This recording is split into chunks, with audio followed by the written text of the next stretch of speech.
আসসালামু আলাইকুম সম্মানিত ভিউয়ার্স, আজকের এই ভিডিওটা একটা মোস্ট ইম্পর্টেন্ট ভিডিও হতে চলেছে।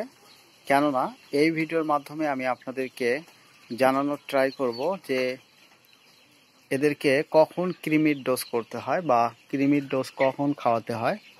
অবশ্যই এগুলোকে কৃমির ডোজ খাওয়াবেন 40 থেকে 45 দিনের মধ্যে।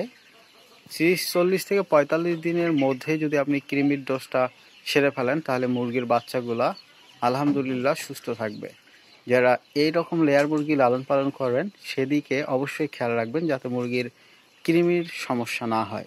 মুরগির কৃমির সমস্যার কারণে মুরগির বিপাকীয় সমস্যা দেখা দেয়, অর্থাৎ খাদ্য হজম প্রক্রিয়ার ত্বরান্বিত হয়, বিভিন্ন প্রকার খাদ্যে অরুচি সৃষ্টি হয়ে যায়। সো আপনি অবশ্যই মুরগিকে প্রতি 45 দিনের মধ্যে অর্থাৎ 40 থেকে 45 দিনের মধ্যে কৃমির ডোজটা সেরে ফেলবেন, দেখবেন মুরগিগুলো আলহামদুলিল্লাহ সুস্থ এবং সবল থাকবে।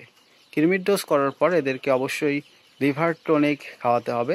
লিভারের সমস্যা যাতে না হয় সেদিকে অবশ্যই লিভার টনিক আপনারা বিভিন্ন কোম্পানির পাওয়া যায়, লিভার টনিক বিভিন্ন কোম্পানির লিভার টনিক খাওয়াতে পারেন।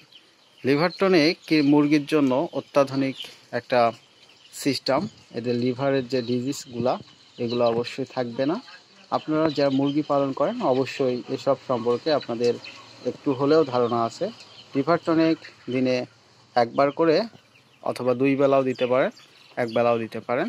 3 থেকে 5 দিন খাওয়াবেন, দেখবেন মুরগিগুলো আলহামদুলিল্লাহ খাওয়ার রুচিটা ঠিক থাকবে। মুরগির যদি রুচি ঠিক থাকে তাহলে মুরগি আপনার কোনো প্রকার রোগ ব্যাধি আক্রান্ত করবে না ইনশাআল্লাহ। ভালো থাকবেন, দেখা হচ্ছে নেক্সট কোনো ভিডিওতে। আসসালামু আলাইকুম।